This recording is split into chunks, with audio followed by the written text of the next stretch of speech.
ከሳምንታት በፊት ኤርትራ የነበሩት የሳውዲ ምክትል ውጭ ጉዳይ ሚኒስትር ዋሊድ አልኬሪጂ ዛሬ ከኢትዮጵያ ውጭ ጉዳይ ሚኒስትር ጌዲዮን ጢሞቴዎስ ጋር በአዲስ አበባ ተገናኝተው ተወያዩም። የፌዴሬሽን ምክር ቤት በአማራና ትግራይ ክልሎች የይገባኛል ጥያቄ የሚነሳባቸውን ስፍራዎች ከትግራይ ክልል ውጭ ሆነው በቀጥታ ለፓርላማ ምርጫ እንዲደረግባቸው ወሰነ። አይሾስፒድ ስለ ኢትዮጵያ የሰጠው አስገራሚ ምስክርነት ይህንንም ይዘናል። ሶማሊላንድ ለአሜሪካ ወታደራዊ የጦር ሰፈርና የማዕድን ቁፋሮ ፈቃድ ለመስጠት ዝግጁ መሆኗን ገለጸችም።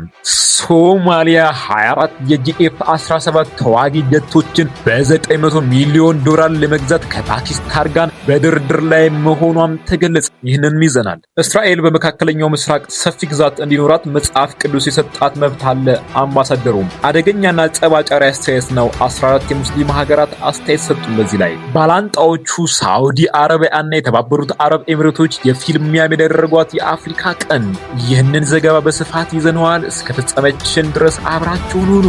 ምክትል የውጭ ጉዳይ ሚኒስትርና ሚኒስትር ጌዲዮን ጢሞቴዎስ ዛሬ ተገናኝተው በቀጠናዊ ሰላምና ሁለንተናዊ አገር በሚመለከቱ የጸጥታ ጉዳዮች ላይ መወያየታቸው ተገልጿል።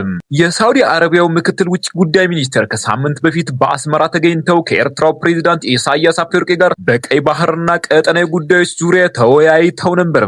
የሳውዲ የውጭ ጉዳይ ሚኒስትር ከኤርትራው ፕሬዝዳንት ጋር በተገናኙበት በቀጣይ ባህር ዳርቻ አገራቱ በሰላምና በደህንነት ጉዳዮች ላይ በሚኖራቸው አስተዋጽኦ ላይ ተነጋግረዋል። ከሁለት ሳምንት በፊት የሳውዲ አረቢያ የውጭ ጉዳይ ሚኒስትር ልዑል ፋሲል ቢን ፋርሃን ወደ አዲስ አበባ መጥተው ከጠቅላይ ሚኒስትር አብይ አህመድ ጋር በሁለትዮሽ እንዲሁም በቀጠናዊ ጉዳዮች ላይ ተወያይተው እንደነበር ይታወሳል። በወቅቱ የሳውዲ ውጭ ጉዳይ ሚኒስትር ከጠቅላይ ሚኒስትር አብይ ጋር ቁልፍ ዘርፎች ላይ በሁለቱ ሀገራት መካከል ያለውን ትብብር ማጠናከር እንዲሁም የሁለቱ ሀገራት ፍላጎት በሆኑ ቀጠናዊ እና ዓለም አቀፍ ጉዳዮች ላይ በሚኖራቸው ትብብር ላይ ያተኮረ ውይይት ማድረጋቸው ተገልጾ ነበር። የሳውዲ ምክትል ውጭ ጉዳይ ሚኒስትር ዋሊድ አልኬሪጂ በዛሬው ከሚኒስትር ጌዲዮን ጢሞቴዎስ ጋር በሁለቱ ሀገራት የጋራ ጥቅም ላይ የተመሰረተ ቀጠናዊ ሰላምና ጸጥታ ጉዳዮች ላይ ምክክር ማድረጋቸው ተገልጿል። የኢትዮጵያ ብሔራዊ ምርጫ ቦርድ በአማራና በትግራይ ክልሎች የይገባኛል ጥያቄ የሚነሳባቸውን አካባቢዎች በተመለከተ የሰጠውን ውሳኔ ዛሬ ባወጣው መግለጫ አስታውቋል። ቦርዱ በሰባተኛው ጠቅላላ ምርጫ የጊዜ ሰሌዳ ላይ በተመለከተው መሰረት ጥር 22 ቀን 2018 ዓ.ም የመራጮች ምዝገባ ለማካሄድ እየተዘጋጀባቸው ያሉትን ምርጫ ክልሎችና ምርጫ ጣቢያዎች ዝርዝር ለህዝቡ ይፋ ማድረጉን አስታውቋል። ይህንኑ ቦርዱ ያወጣውን የምርጫ ክልሎችና ጣቢያዎች ዝርዝር ተከትሎ ጥር 25 ቀን 2018 ዓ.ም የፌዴሬሽን ምክር ቤት ለቦርዱ በጻፈው ደብዳቤ በትግራይና በአማራ ክልላዊ መንግስታት መካከል አከራካሪ ሆኖ የቆዩት የአምስት ምርጫ ክልሎች የይገባኛል ጥያቄው እስከሚፈታ ድረስ ውሳኔ አሳልፏል። በዚህም የሁመራ፣ የአዲረመጽ፣ የኮረም አፍላ፣ የጠለምትና የራያ አላማጣ ምርጫ ክልሎች ከትግራይ ክልላዊ መንግስት ውጪ ሆነው ለብቻው በቀጥታ ለህዝብ ተወካዮች ምክር ቤት ምርጫ እንዲደረግ ምክር ቤቱ መወሰኑን ለቦርዱ አሳውቋል። የክልል ምክር ቤት ምርጫው በአካባቢዎቹ ላይ የተነሳው የይገባኛል ውዝግብ በህገ መንግስት ውሳኔ ሲፈታ አመቺ ጊዜ ተመርጦ ወደፊት እንዲካሄድ መወሰኑ እንዲሁም ምክር ቤቱ አሳውቋል። በመሆኑም ቦርዱ በፌዴሬሽን ምክር ቤት ውሳኔ መሰረት የሰባተኛውን ጠቅላላ ምርጫ ከላይ በተጠቀሰው አግባብ ለመፈጸም የሚያስችለውን ህግና ስርዓት በመጠበቅ ተግባራዊ የሚያደርግ መሆኑን አስታውቋል። ሶማሊያ 24 የሚደርሱ ጂኤፍ-17 ተንደር ብሎክ 3 ተዋጊ ጀቶችን ለመግዛት ከፓኪስታን ጋር ከፍተኛ ደረጃ ላይ የደረሰ ድርድር እያደረገች ትገኛለችም ሲሉ የሶማሊያ እና የፓኪስታን መገናኛ ብዙሃን ዘግበዋል። ይህ የጦር መሳሪያ ግዢ ስምምነቱም $900 ሚሊዮን ያወጣል ተብሎ ይገመታል። ይህ ስምምነት ከተጠናቀቀ እንደ አውሮፓውያን አቆጣጠር በ1991 የማዕከላዊ መንግስት ከፈረሰ በኋላ ሞቃዲሾ የፈጸመችው ትልቁ የመከላከያ መሳሪያ ግዢ ይሆናል ተብሏል። ይህ ድርድር መነቃቃት ያሳየው በኮማንደር ማህሙድ ሼክ አሊ የሚመራው የሶማሊያ አየር ኃይል ልዑክ በየካቲት ወር መጀመሪያ ላይ ወደ ኢስላማባድ ካደረገው ጉብኝት በኋላ ነው። ጉብኝቱ ሞቃዲሾ ከ10 ዓመታት ግጭትና በሌሎች አገራት ላይ ከነበራት ጥገኝነት ተላቃ የአየር ኃይልን ዳግም ለመገንባትና የአገሪቱን የአየር ክልል ሉዓላዊነት መልሶ ለመቆጣጠር ያላትን ቁርጠኝነት አመላካች ነው ተብሏል። አንድ የሶማሊያ መከላከያ ሚኒስቴር ባለስልጣን ለቀጠናው መገናኛ ብዙሃን እንደገለጹት ይህ ግዢ የሶማሊያ አየር ክልል በራሳቸው በሶማሊያውያን እጅ እንዲጠበቅ የሚደረገውን ጥረት የሚያንጸባርቅ ነው ተብሏል። ባለስልጣኑ አክለውም ስምምነቱ አገሪቱ እያከናወነችው ያለው ሰፊ ተቋማዊ መልሶ ግንባታ አካል መሆኑን ገልጸዋል። ጂ17 ተንደር የተሰኘው ተዋጊ ጄት ኤሮኖቲካል ኮምፕሌክስ በፓኪስታን እና በቻይናው ቼንግዱ ኤርክራፍት ኮርፖሬሽን በጋራ የበለጸገ ነው ተብሏል። በፍሎሪዳ ግዛት በሚገኘው የፕሬዚዳንት ዶናልድ ትራምፕ የግል መኖሪያና የቅንጦት ሪዞርት በሆነው ማራላጎ ላይ ጥሶ ለመግባት የሞከረ የታጣቂ ግለሰብ በጸጥታ ኃይሎች መገደሉ ተሰማ። የአሜሪካው ሚስጥራዊ አገልግሎት ሴክሬት ሰርቪስ እንደገለጸው ግለሰቡ በሪዞርቱ ላይ ጥቃት ለመሰንዘር ሲሞክር በወቅቱ ጥበቃ ላይ በነበሩ የደህንነት አባላት እርምጃ ተወስዶበታል ነው የተባለው። ዓለም አቀፍ እውቅናን ለማግኘት ጥረት እያደረገች የምትገኘው ሶማሊላንድ ለአሜሪካ የማዕድን ፍቃድ እና የወታደራዊ ጦር ሰፈር ለመስጠት ዝግጁ መሆኗን አንድ የሀገሪቱ ሚኒስትር ለፈረንሳይ ዜና አገልግሎት አጃንስ ፍራንስ ፕሬስ ገለጹ። ሶማሊላንድ ከ1983 ዓ.ም ከሶማሊያ መገንጠሏን ካወጀች ጀምሮ ዓለም አቀፍ እውቅናን ለማግኘት ጥረት ስታደርግ የቆየች ሲሆን ባለፈው ታህሳስ ወር እስራኤልም የአገርነት እውቅና የሰጠቻት ብቸኛዋ ሀገር ሆናለች።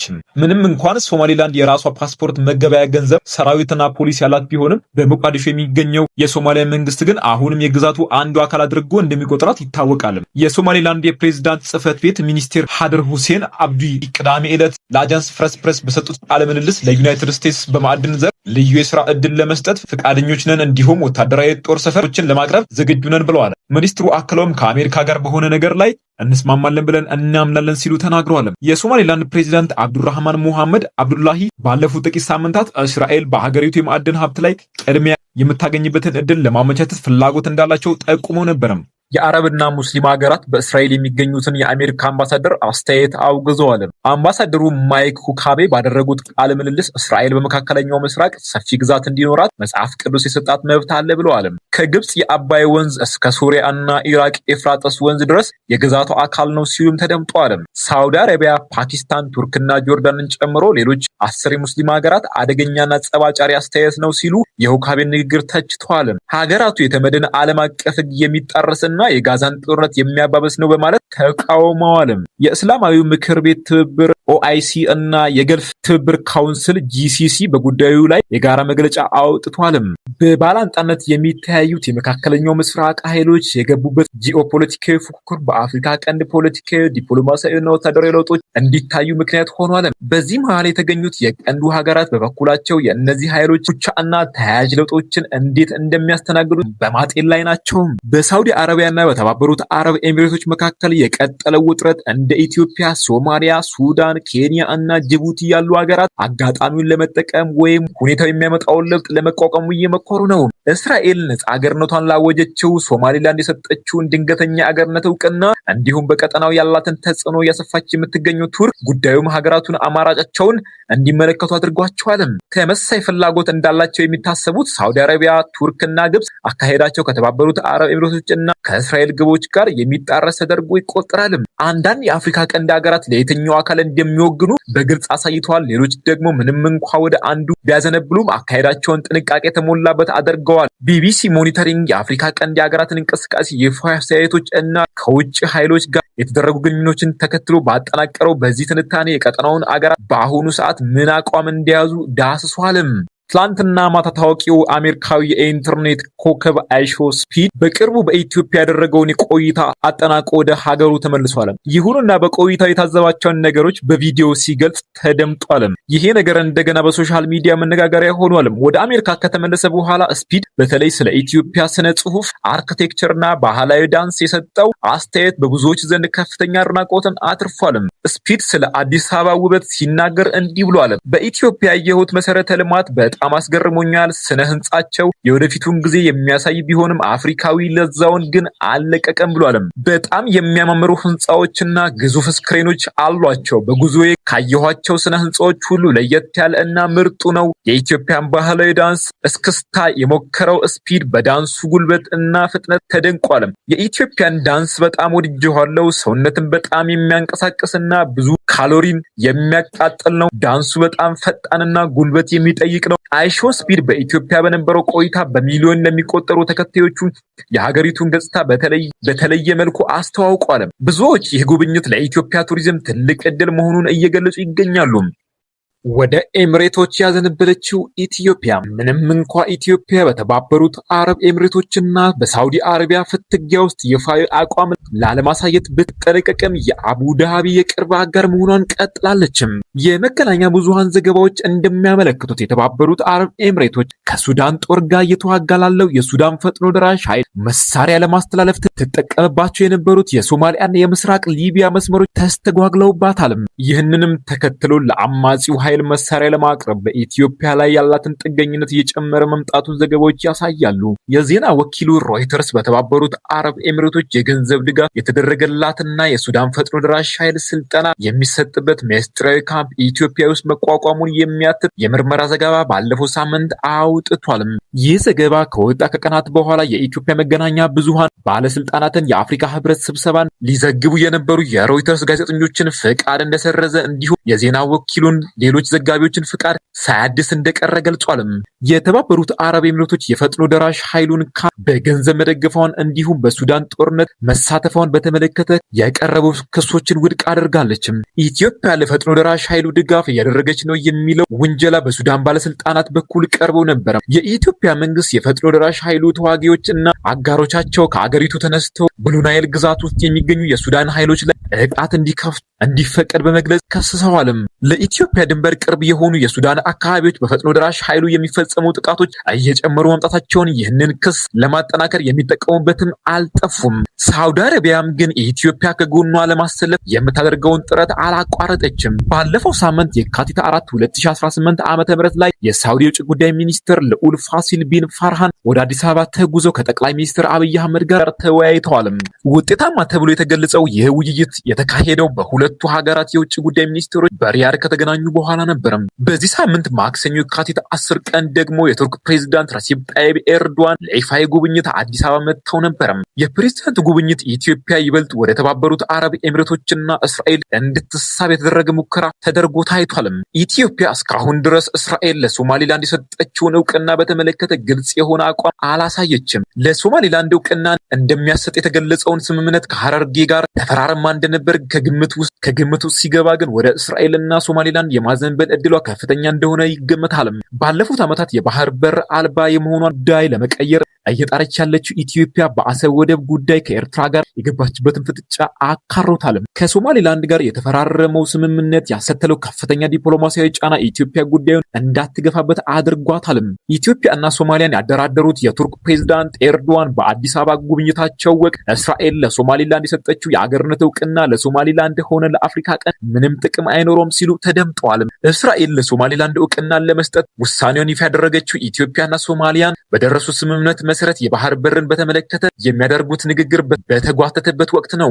ይህ የእስራኤል ድንገተኛ እርምጃ ኢትዮጵያ ተጨማሪ አማራጮች እንዲኖራት አድርጓል። አሁን ኢትዮጵያ አጓጊ የሆነ የባህር በር አማራጭ ከሶማሊያ ይቀርብላታል፣ አልያም ከሶማሊላንድ ጋር የተፈራረመችውን ስምምነት በድጋሚ ታነሳለችም። አሁን ባለው ሁኔታ ኢትዮጵያ የሶማሊላንድን ጉዳይ የምታነሳ ከሆነ ምናልባትም የሚደርስባት ጫና ካለፈው ዝቅ ያለ ሊሆን ይችላል። እስካሁን ድረስ ግን ኢትዮጵያ አማራጮቿን ክፍት ማድረጓን መርጣለችም። ወደ ሳውዲና ግብጽ የተጠጋችው ኤርትራ ከኤርትራ ጋር የገባችበት ውጥረት እየተካረረ የመጣው ኢትዮጵያ ከተባበሩት አረብ ኤሚሬቶች ጋር ያላትን ግንኙነት መጠናከሩ አስመራ ሌላኛውን ጽንፍ እንድትይዝ አድርጓታል። ኤርትራ ይህንን አካሄድ መከተል የጀመረችው የመካከለኛው ምስራቆቹ አገራት ባላንጣዎች ከመሆናቸው አስቀድሞ ነበር። የኤርትራ ፕሬዝዳንት ኢሳያስ አፈወርቂ ጥር ላይ በሰጡት ቃለ መጠይቅ ኢትዮጵያ የባህር በርን በተመለከተ ከያዘችው ፈርጣማ አቋምና በአሰብ ወደብ ላይ ከምታነሳው የሉዓላዊነት ጥያቄ ጀርባ የተባበሩት አረብ ኤሚሬቶች እንደሚገኙ በመጥቀስ ከስሰዋል። በተጨማሪም የተባበሩት አረብ ኤሚሬቶች ኢትዮጵያንና ሌሎች ጎረቤቶች አገራትን በመጠቀም ሱዳንን የመውረር ፍላጎት አላት ሲሉ ወንጅለዋል። ኤርትራ የሳውዲ አጋር ከሆነችው ግብጽ ጋር ያላትን ግንኙነት ከሪያድ ጋር ትስስሯን እንድታጠናክር አግዟታል። ባለፉት ቅርብ ወራትም የሶስቱ ሀገራት መሪዎችና ባለስልጣናት ሪያድ፣ ካይሮ እና አስመራ ውስጥ ተገኝተው ስለ ቀይ ባህር ተከታታይ ውይይቶችን አድርገዋል።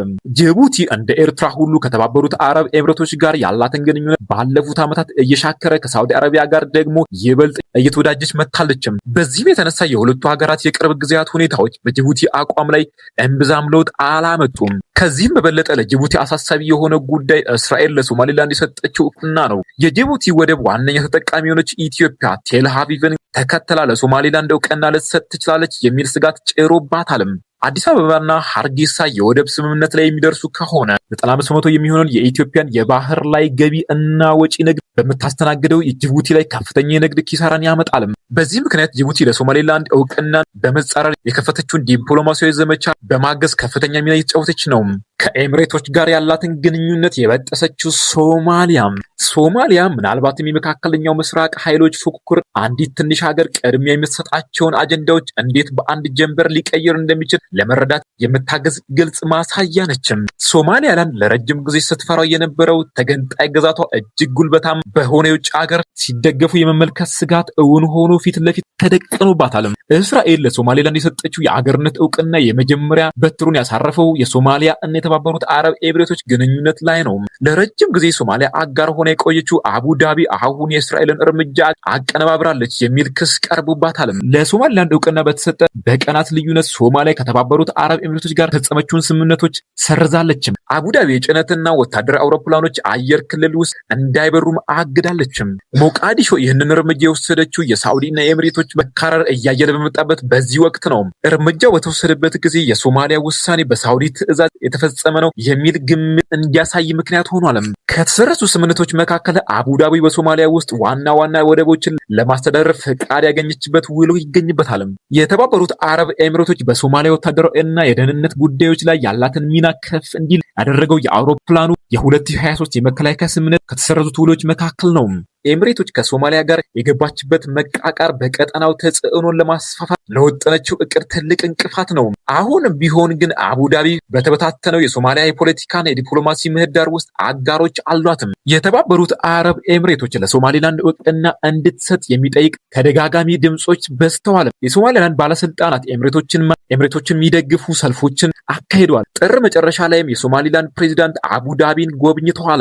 የኤሚሬቶች የወደብ አስተዳደር ኩባንያ የሆነው ዲፒ ወርልድ አሁን ሶማሊላንድ ውስጥ የሚገኘውን የበረራ ወደብ እና በኤሚሬቶች ወደብ አስተዳደር ኩባንያ የሆነው ዲፒ ወርልድ አሁንም ሶማሊላንድ ውስጥ የሚገኘውን የበርበር ወደብ እና በከፊል ራስ ገዟ ፑንትላንድ ያለውን የቦሳሶ ወደብ ያንቀሳቅሳል። ሶማሊላንድ፣ ፑንትላንድ እና ጁባላንድ የሶማሊያ መንግስት ከተባበሩት አረብ ኤሚሬቶች ጋር የተገቡ ስምምነቶችን ለመሰረዝ ያስተላለፈውን ውሳኔ ውድቅ አድርጓል። በእነዚህ ሶስት ግዛቶች ውስጥ ቁጥጥር የሌላት ሶማሊያ የተባበሩት አረብ ኤሚሬቶች እንቅስቃሴዋን እንድታቆም የምታስገደድበት እምብዛም መንገድ የላትም። አድማጮች ለሰዓቱ የነበሩ ዜናዎች እነዚህን ይመስሉ ነበር። በቀጣይ እስከምንገናኝ ቸር ሰንብቱ።